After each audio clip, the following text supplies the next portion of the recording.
what we've been building. Building defense capabilities at home, building trust and partnerships with our allies, and building new opportunities here in Saudi Arabia. On Monday in Halifax, we announced the largest defense procurement in Canadian history, and we're now in the process, beginning the process of negotiating up to 12 state-of-the-art submarines from TKMS. This is historic, not just for the new capability that we're going to deliver to Canadian submariners, but also for the speed and ambition, the efficiency and the impact of the procurement process. We received, reviewed, and selected bids in less than a year, 5 years ahead of the original schedule, and that's that's a change to process. I know it sounds wonky and boring, but it's an important change to process the defense industrial strategy in action. Lundi, nous avons choisi de produire à notre façon la capacité souveraine dont nous allons avoir besoin pour défendre nos côtes, notre Arctique et notre population. En ce moment, les menaces que nous faisons face sont tangibles. Le Canada est prêt à défendre ses intérêts, ses citoyennes et citoyens, et ses alliés qui vont les affronter. Nous augmentons rapidement nos capacités en faisant des investissements historiques dans de nouveaux sous-marins, évidemment, le radar trans-horizon, des brise-glaces, des avions et des capacités de cyberdéfense. The generational investments we're making in the Canadian Armed Forces meant that on Tuesday, for the first time in 40 years, nearly 40 years, Canada arrived at a NATO summit with our defense investments and capacity on a clear upward trajectory. Already hit NATO's 2% target. We're on a clear path to 5% by 2035, which is the NATO objective. We arrived in Ankara as a stronger, more capable member of the alliance. At the summit, I met with President Erdogan, where we agreed to launch negotiations on a new free trade agreement with Turkey, a trade agreement that can unlock billions in trades between our two countries. We signed new defense contracts that will grow our industrial base and jobs at home in Canada. We agreed to open negotiations to join NATO's Innovation Sub-Fund and announced that Canada will host NATO's 2027 Industry Forum, a sign of our ambition in building jobs and growth here at home. As we build our strength at home, we're also deploying it abroad. In Ankara, we announced that Canada will extend Operation Reassurance to 2031, and that's the Canadian-led brigade in Latvia. It's our largest overseas mission, and we're increasing it, deploying more personnel for a total ground presence of about 2,600, that's Canadian soldiers, joined by 15 other nations of the NATO alliance. Canada will now stand as the third framework nation of a multinational Division North alongside Latvia and Denmark, taking even greater responsibility for NATO's eastern flank. Partant du travail que nous avions commencé à Montréal au printemps, nous avons rallié de nouveaux appuis autour de la Banque de la Défense, de la Sécurité et de la Résilience. Cette institution dirigée par le Canada et basée au Canada va mobiliser des capitaux privés pour notre sécurité collective. À Ankara, 8 de nos alliés et partenaires ont accepté de soutenir la banque, ce qui va nous permettre d'accélérer sa mise en place et d'augmenter son influence potentielle. Ajoutons à cela que notre engagement envers l'Ukraine reste indéfectible. Nous avons accordé de nouveaux fonds de munitions, la défense aérienne, des véhicules blindés et de l'équipement essentiel, et cela fait partie du soutien général que nous offrons et qui a fait du Canada l'un des plus importants partenaires de l'Ukraine depuis le début de cette guerre terrible. I also held a series of bilateral meetings, including with the NATO Secretary General, leaders from over a dozen countries. So through New investments through deeper industrial and defense partnerships, strengthened support for Ukraine, expanded role in reinforcing NATO's eastern flank. Canada's delivering on our commitments and helping to build a stronger and more secure NATO. Here today in Jeddah, we are building partnerships with the Kingdom of Saudi Arabia, harnessing the ambitions of our nations to catalyze greater security, prosperity, and opportunity for both our peoples. We signed, Canadian and Saudi businesses have signed 13 new commercial agreements across education, critical minerals and mining, energy, infrastructure, security, artificial intelligence. In education, agreements to train workers in some of the Kingdom's most dynamic industries, building the skills that will power its next decade of growth. In critical minerals and mining, new Canadian engineering partnerships are working on some of the most ambitious mining projects here, unlocking over $2 trillion of mineral wealth. In energy and infrastructure, Canadian expertise is supporting roads, rails, and urban development across the Kingdom, along with clean building technologies that help it build sustainably. And in defense and security, new training partnerships support the Kingdom's efforts to build domestic aviation and defense industry capabilities. In artificial intelligence, Canadian AI and health technology partnerships are helping to transform patient monitoring, diagnostics, and surgical care. We're aiming to conclude negotiations with Saudi Arabia for a foreign investment promotion and protection agreement by the first quarter of next year. Canada's Minister of Finance, who's here, intends to lead a delegation of Canadian pension funds and their $2 trillion of capital to visit the Kingdom in coming months to identify new investment opportunities. And Saudi Arabia's Public Investment Fund will visit Canada in the fall, attending our Canada Investment Summit, which showcase some of our transformative projects. Canada is also announcing that we will participate in Expo 2030 here in Saudi, bringing Canadian projects, expertise, showcasing the best of Canada at what will be a landmark event. I would like to thank His Royal Highness, the Crown Prince, and the Prime Minister of Saudi Arabia for his hospitality and for our rich discussions this afternoon. Canada and Saudi Arabia have growing cooperation across key sectors, some of which I've referenced, but I also want to recognize the Kingdom's broader efforts to promote regional stability and security.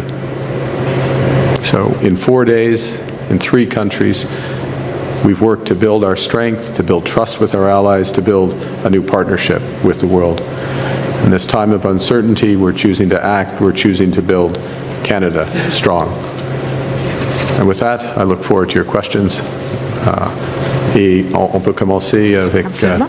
Nous allons maintenant commencer les questions. Première question, first question. Avec monsieur, pardon. Graham. Prime Minister, the previous government spoke about their differences with Saudi Arabia publicly in many ways.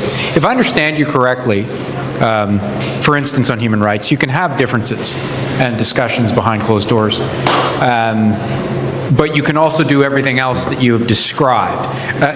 Why do you think that's the way to go now, as opposed to what happened sort of 2018 in that sort of more challenging time between the two governments? Well, I'm going to take your question more generally about our approach, as you began, if that's okay, and you can follow up if that's not sufficient. Look, we recognize a couple of things. One is that engagement is not endorsement. So engaging with the country doesn't mean that we agree with everything that a country is doing. In fact, I can't think of a country on the planet that we would agree with everything that they're doing, first point. No country is Canada, and we don't even agree with everything that's happening in Canada. Better is always possible, including for Canada. So that's the first. The second is that we recognize in a world that's more dangerous, that's more divided, a world where we need to diversify our partnerships, where we've become over-reliant on a partner with whom we share many things. The United States, obviously, we share many things, and we value that partnership, but we're over-reliant, and that's been demonstrated. Canadians have very strongly recognized that, and we're looking to diversify. So we are actively engaging with key partners around the world. We are calibrating those engagements depending on alignment and depending on our interests. Part of our interests is to build our strategic capabilities. In other words, to build in areas that make Canada more resilient, stronger, more independent. And where there's complementarities, we do that. And then the last element, it's not the last element, but the last element I'll hand back, is we recognize as a government the importance of countries that are active and influential in geographies in the world and in situations in the world about which we care deeply. Canadians, Canada has always cared deeply about the Middle East. Canada has since before Diefenbaker, I'm going to stretch it back, since 1948, actually, has supported a two-state solution. I'll give the example of the two countries that I've been to on this trip. Two of the most influential countries with respect to potential solutions there are Saudi Arabia and Turkey. We need to engage with these countries. We need to be speaking with them. We need to work with them. That doesn't mean that they have the key to unlock things, but not being engaged, not talking to them on level. I'm the first Prime Minister to come here in 25 years. I was the first Prime Minister to speak to President Erdogan in over a decade. Speak to him. We'll meet with him. And so it's about recognizing where we can have influence, where we can build resilience, independence, strength, Canada, calibrating appropriately, and also creating a situation and a dialogue where we can raise issues. And because we have influence and because we have partnerships, we have a greater chance of positive outcomes and positive progress in those issues. So it's probably longer than you wanted, but that's... Last point on this for me, that you, again, if I hear you correctly, emphasizing those disagreements, particularly publicly, doesn't really get countries like Canada anywhere. The critics would say you are so focused on business and jobs and money that you're just looking away from those other things, and I'm assuming you would see that differently. I definitely see that differently. I do see that lecturing countries from afar is an ineffective strategy. It's satisfying, but it's ineffective. Engagement can be effective. It doesn't mean it's always effective. It doesn't mean it's decisive, but it can be effective. We care deeply about human rights. We care deeply about self-determination for nations. We care deeply about territorial integrity of nations. We care deeply about Canadian consular cases. I addressed a Canadian consular case in Ankara 2 days ago. And because I was with the President, it was addressed favorably. If I sat in Ottawa and pointed out all the things that we might not agree with what Turkey has done or is doing or might do, I wouldn't have had that conversation. I wouldn't have had that impact. That's a small example, but it is an example of a broader point. Madame. Si on y va plus justement par des exemples, est-ce que vous avez concrètement parlé de droits humains, de droits de la personne avec le prince héritier? Et je prends l'exemple de Raif Badawi, qui est ce blogueur dont la famille est au Canada actuellement, a trouvé refuge au Canada. Lui est interdit de quitter le territoire saoudien actuellement. Est-ce qu'un cas comme ça, c'est un cas que vous pourriez ou que vous avez même peut-être souligné auprès du prince héritier? Premièrement, en ce qui concerne les discussions privées, un des avantages des discussions privées, ils sont privés. Ici, on a un transcript des discussions privées, ils sont des discussions publiques. Alors, je reste comme ça en ce qui concerne des discussions avec n'importe quel chef d'État ou chef de gouvernement dans le cas de le prince héritier ici. En ce qui concerne la situation dont vous parlez, oui, c'est une situation difficile, très difficile pour la famille, pour l'individu ici, la famille au Canada. Et c'est une des exemples des cas où, au fil du temps, avec l'engagement, on pourrait aider des gens ou on peut aider dans des situations comme cela.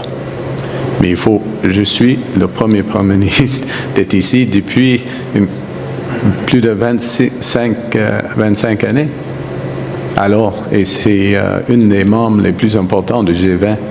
Alors, il faut engager, il faut renforcer, il faut, Madame la ministre des Affaires étrangères était ici il y a quelques semaines, est ici aujourd'hui, elle a soulevé quelques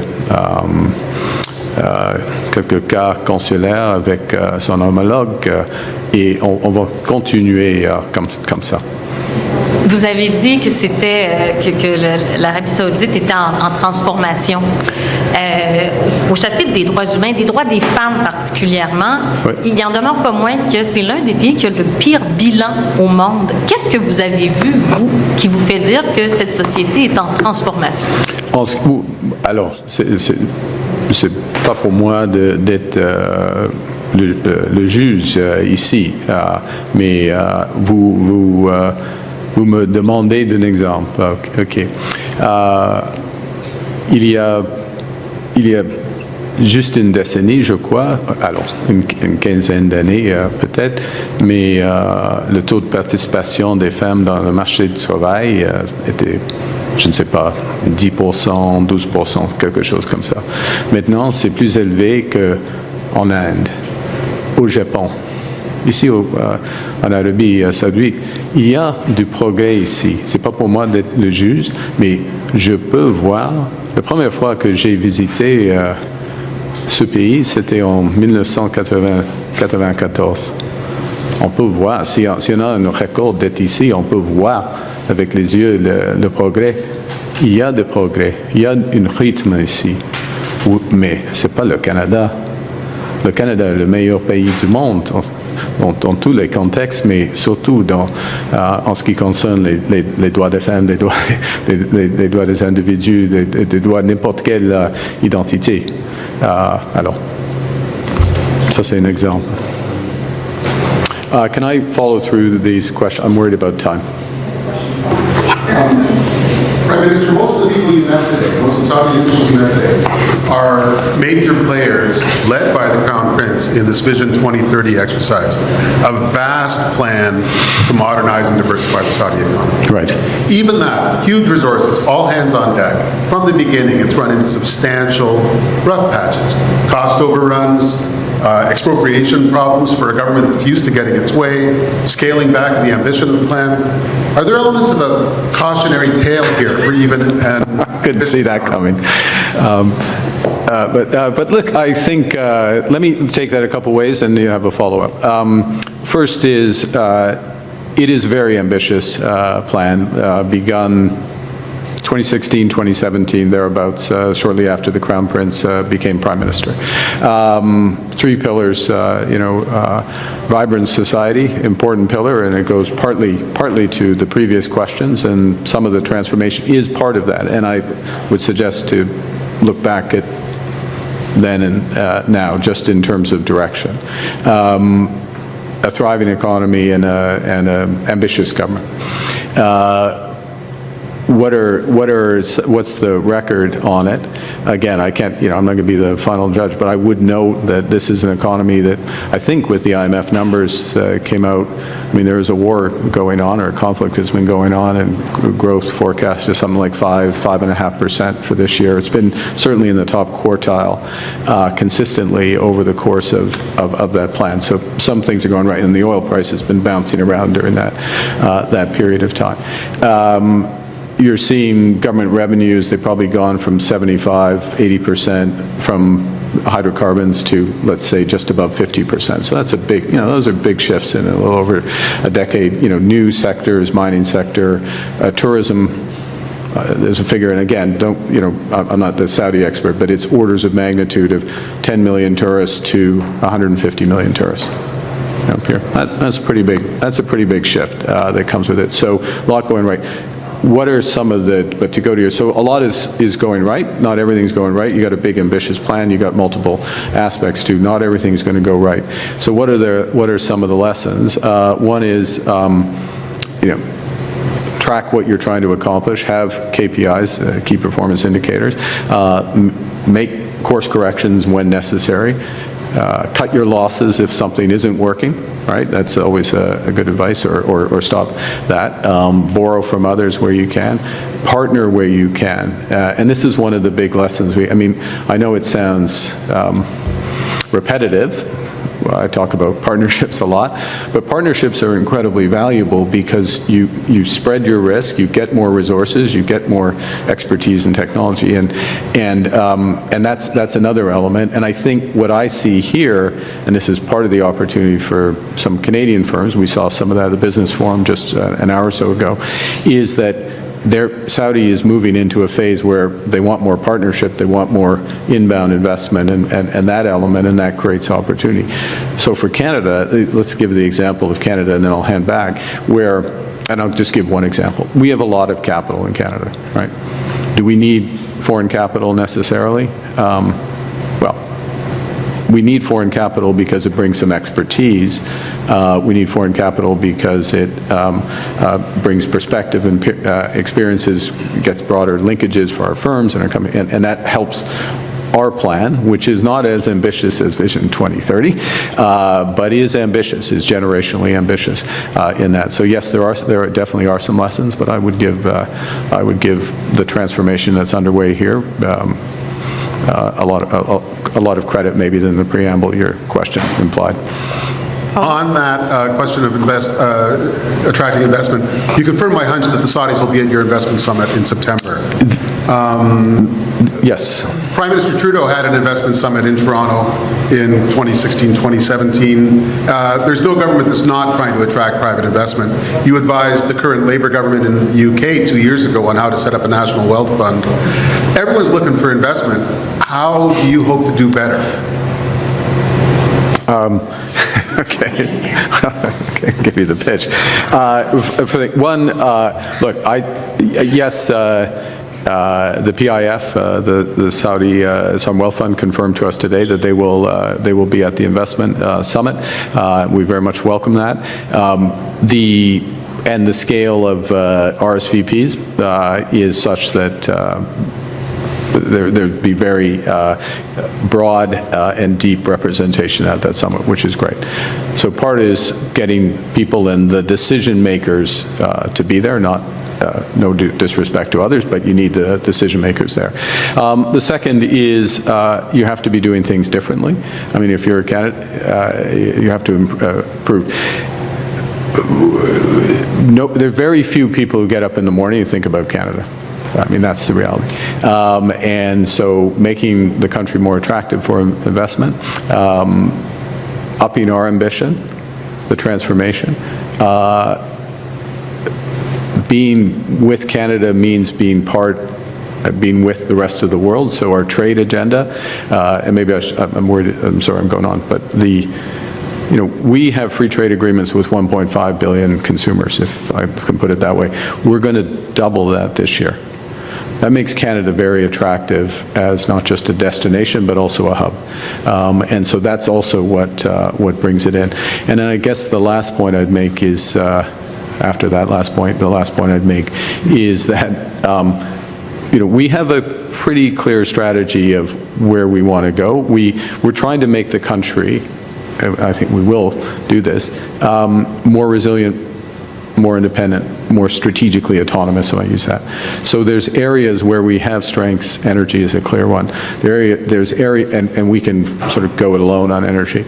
There's areas where we can build, we have complementary strengths.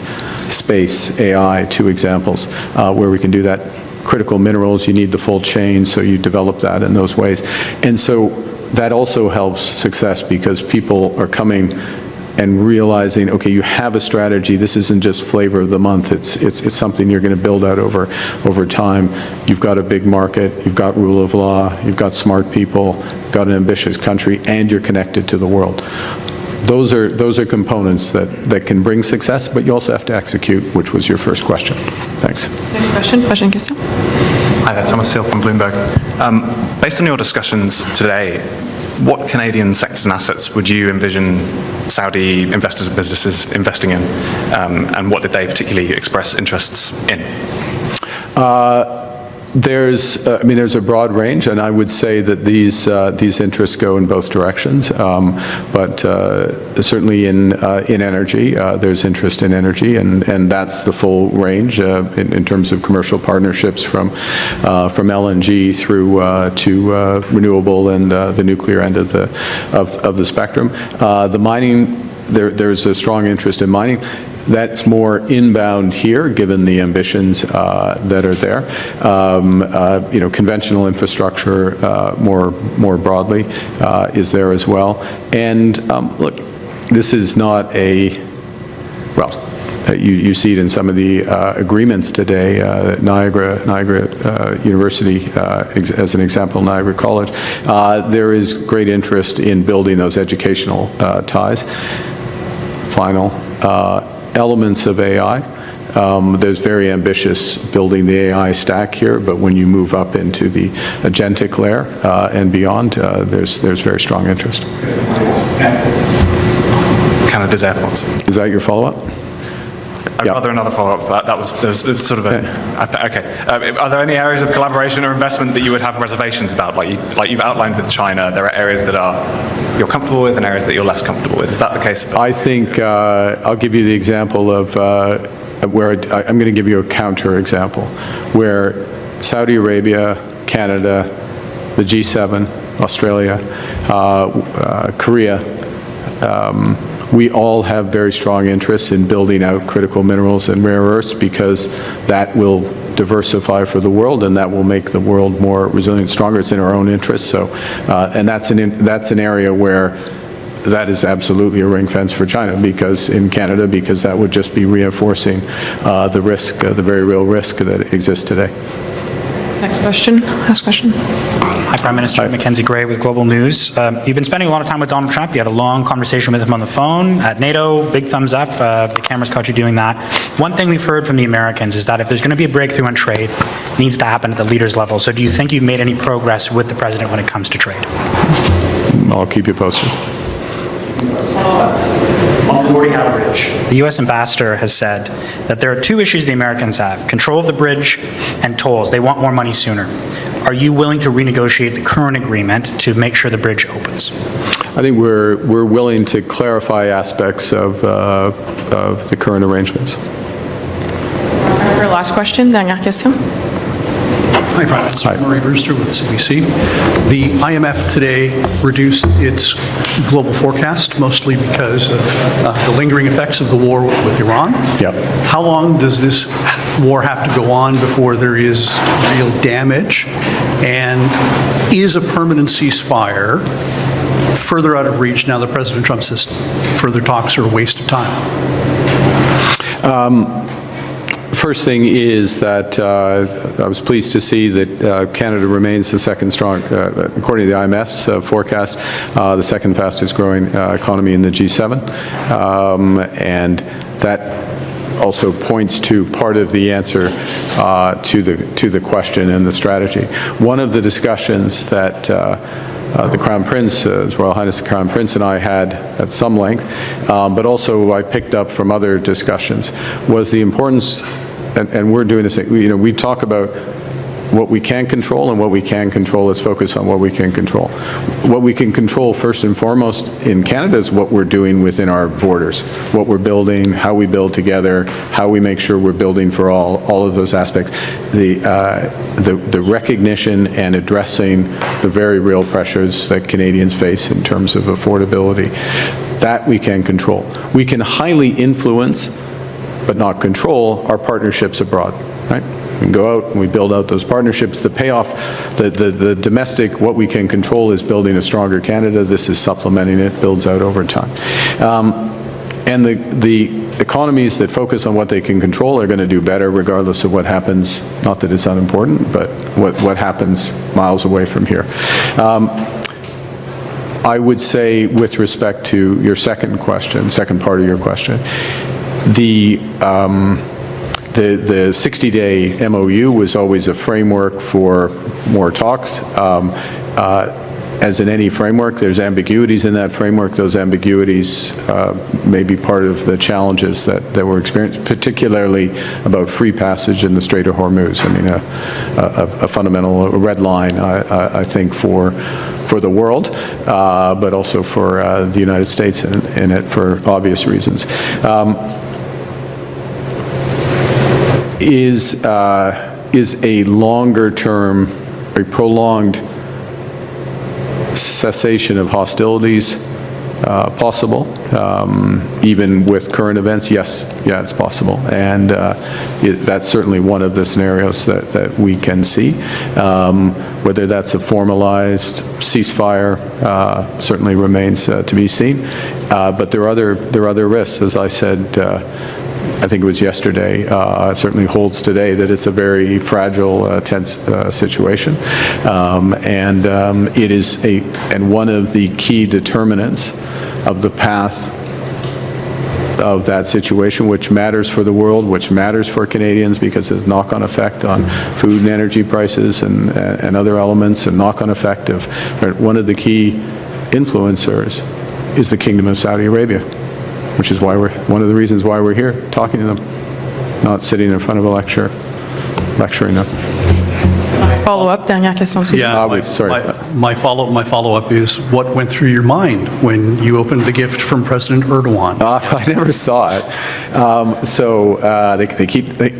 I would like to reassure Canadians, they keep guns away from me. So I never saw it. I learned about it from, I think it was Prime Minister Starmer, but we were having a conversation, a few of us, and he pointed out to me that he'd received this, and it had his name on it, and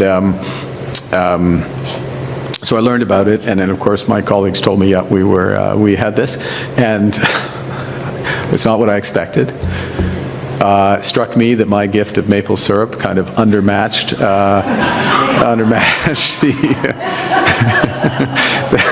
the whatever it was, .357 caliber or whatever.